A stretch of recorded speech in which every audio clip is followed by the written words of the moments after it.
We had the ETF pass last week. Are we going to go up? Are we going to go down? Are we going to go sideways? Stay tuned into this video and we will navigate the space together.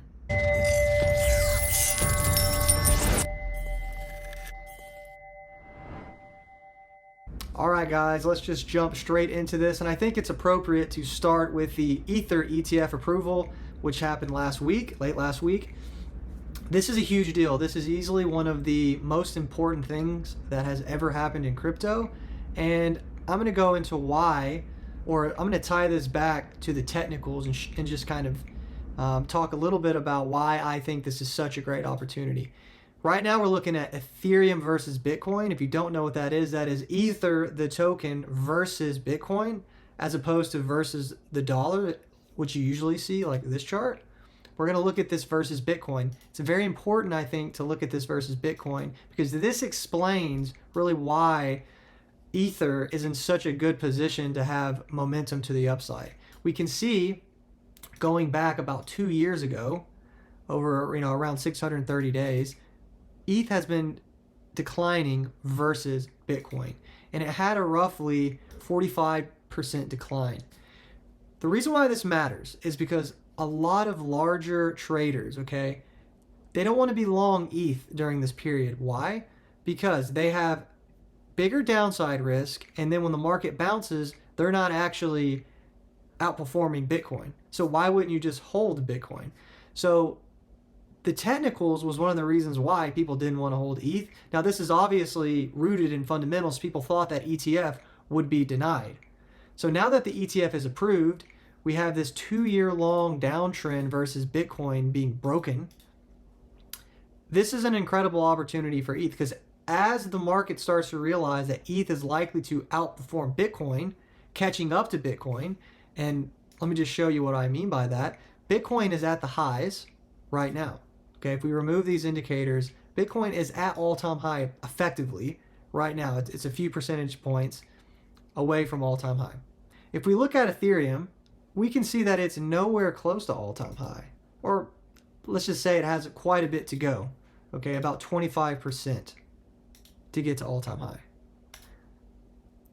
The reason why it's not at all-time high already, like Bitcoin, is because people didn't want to hold ETH going into this approval process. And now that it's been approved, it is a shock to the market. People are not positioned into ETH. The ETF is certainly not priced in. Billions of dollars is likely to come into the ETF when it's live, which will be probably in July or August. This is easily the best trading crypto right now, in my opinion. Now, that doesn't mean that it's going to be the highest performer. But in terms of risk reward, risk adjusted, I mean, this is the best, in my opinion, or at least it's my favorite play at the moment. Okay, so I'm expecting this to break 4K. This will be the next level, or it's actually currently trying to break this 4K level. It's psychological. We can see that we have some liquidity here. This is the Coinbase order book. This is resting liquidity. So you have, probably 10,000 or so ETH that we need to eat through to get to 5,000. But I think we go there. It might be a bit of a grind, but I do think we will hit the highs in a relatively short period of time. We know that Bitcoin went to all-time high after the ETF. Its ETF was approved. I don't think the market's going to wait around really for this ETF to actually go live to really start to price it in, given what we know about the Bitcoin ETF. So very, very bullish for ETH here. And while we're here, I'll just show you this. There is quite a bit of support on the future side as price tries to go down. It looks like there is some entity or entities that are kind of propping it up. Just while we're here, not that that's that important for most people watching this video.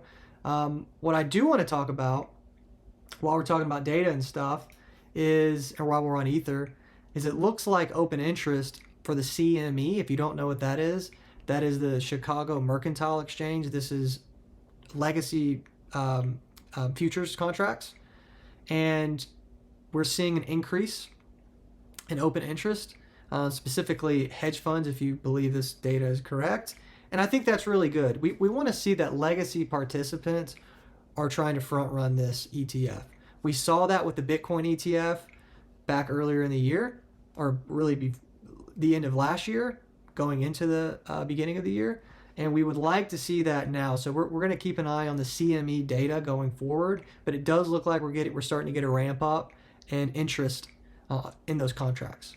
One of the other things that I want to talk about is FIT21. If you don't know what FIT21 is, FIT21 is a kind of a broad crypto bill. It's pretty general in terms of what it's trying to accomplish. Just trying to lay like a basic framework for crypto companies in the US.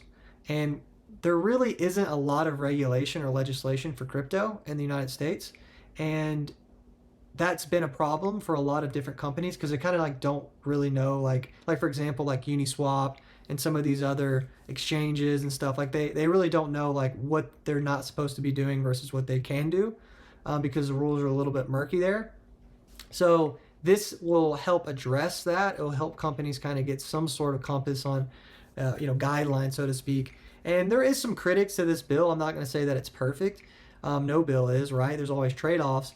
But the fact that this passed with Democratic support, 70 Democratic House of Representative members voted for this. So this is a bipartisan bill that got passed through the House. That is one of the most bullish things I have ever seen in crypto. I'm shocked, honestly, that it happened in a way, because, just a few months ago, it didn't look like the Democrats were wanting to support the crypto, really, or at least there weren't many of them willing to get behind a bill. And I think once Donald Trump started talking about crypto, they were like, okay, well, it's time for us to, get ahead on this issue. There's a lot of crypto voters. We have an election. And why, what do we have to gain by pissing off a bunch of a huge voting demographic, which is about 50 million people that own crypto in the US? So I think that the Ether ETF and this bill getting passed, I do believe that this is political, and I think it's very smart politics because, again, that's a huge voting demographic, and it's only going to expand as we go forward. And would you want to have been against the internet in the late 90s? No, right? Like, being against innovation typically is not the best protocol for politicians. So I think as the lobby expands in Washington, the crypto lobby, you'll see more and more bipartisan support for this because it's a general purpose technology. It isn't political. It just happened to have, it has been political over the last couple of years. One of the things I want to talk about in this video is weekly global liquidity. So we are seeing a pretty decent move up. If you know anything about our kind of macro strategy, it's fairly simple. We don't like to really get too much in the weeds. There's a lot of distractions, a lot of noise, but there's one factor that we do like to keep really close tabs on, and that is global liquidity. We believe that that's the common denominator. It's the most cutting edge you can get in terms of predicting price action and risk assets in particular. And global liquidity has been trending higher over the last week or so, or really the last month. We had a pullback in March and April because of the tax season, the TGA, the Treasury General Account, and that sucks liquidity out of the market. And this was expected, but now we're seeing a bounce, and we believe that this is likely to continue going into the rest of the year and until next year. So we are very, very bullish right now on risk assets in general when we have such bullish narratives being created with the FIT21 bill and the Ether ETF, ETH not being priced in, still significantly discounted from the highs.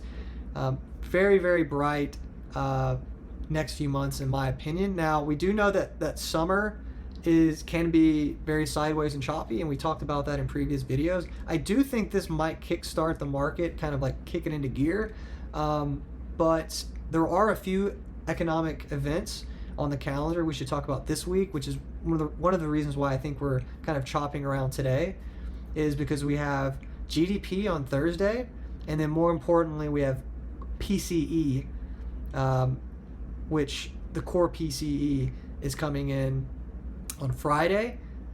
These two together are going to be pretty important, I think, for risk assets over the next few weeks. If we can get expected or better than expected data for GDP and a lower PCE. So GDP, you don't want it to be too high, but you don't want it to be too low. There's some nuance there, but let's say that comes in as expected.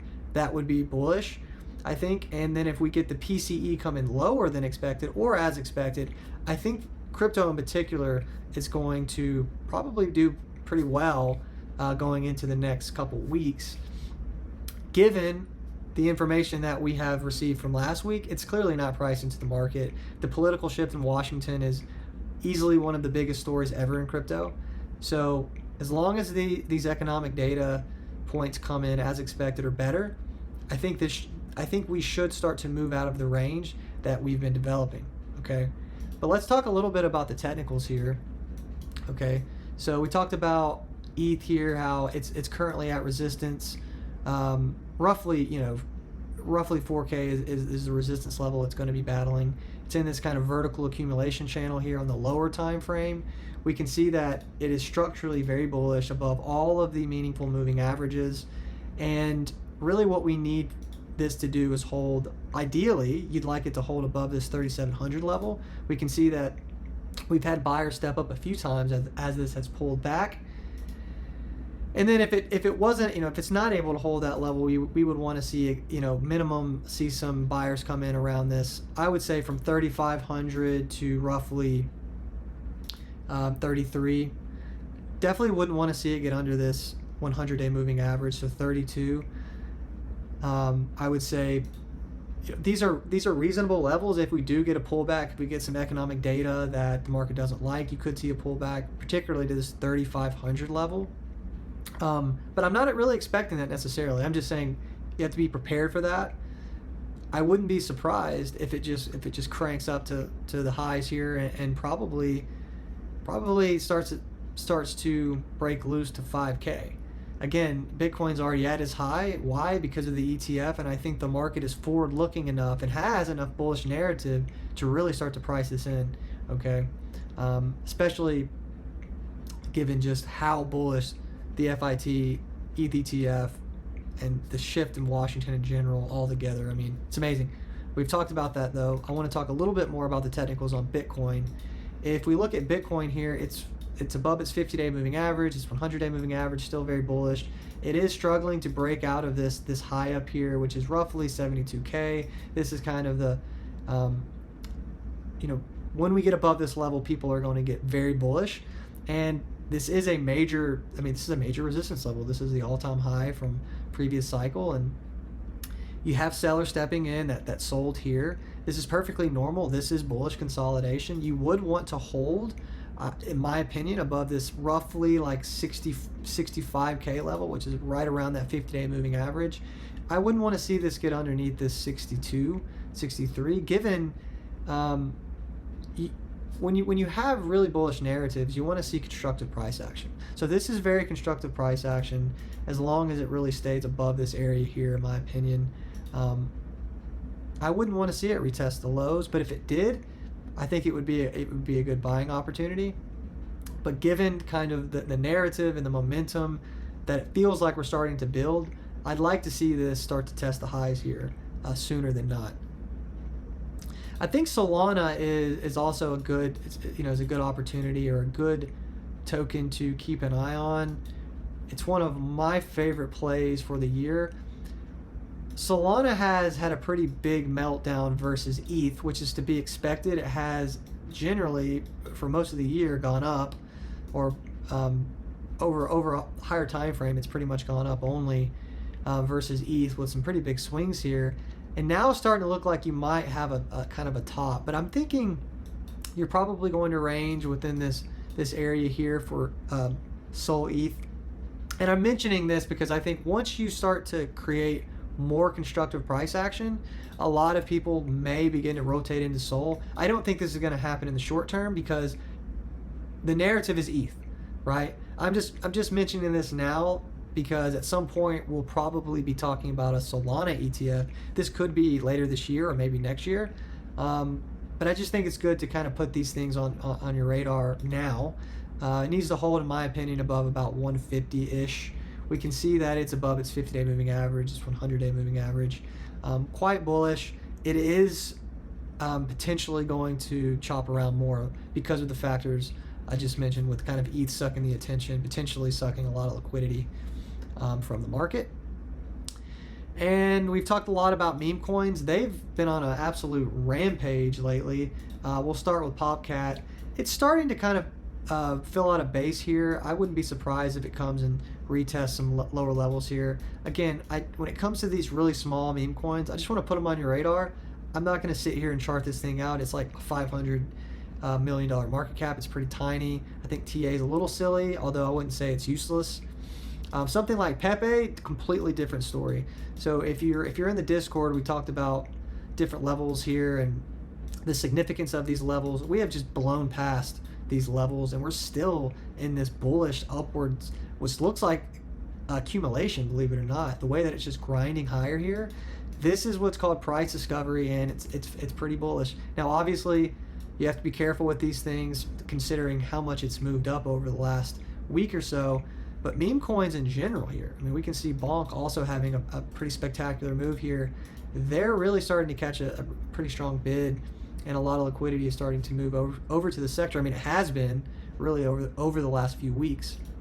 And we also have WIF here. So WIF, Bonk, Pepe, Popcat, they all look pretty good. Always be careful with these things because they move around a lot. We can see that the AI stuff we follow, you know, it's consolidating, okay? This still looks pretty good. It's clearly getting some sellers at that recent high back in March. And this is to be expected. It's still above its 50-day moving average, still looks pretty bullish. It is consolidating, much like Bitcoin. And we can see that's kind of the case for most of this stuff, right?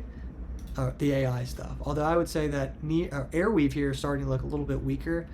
We have FET, sort of in the same kind of vibe, if you will, and Render now consolidating above its 50-day moving average.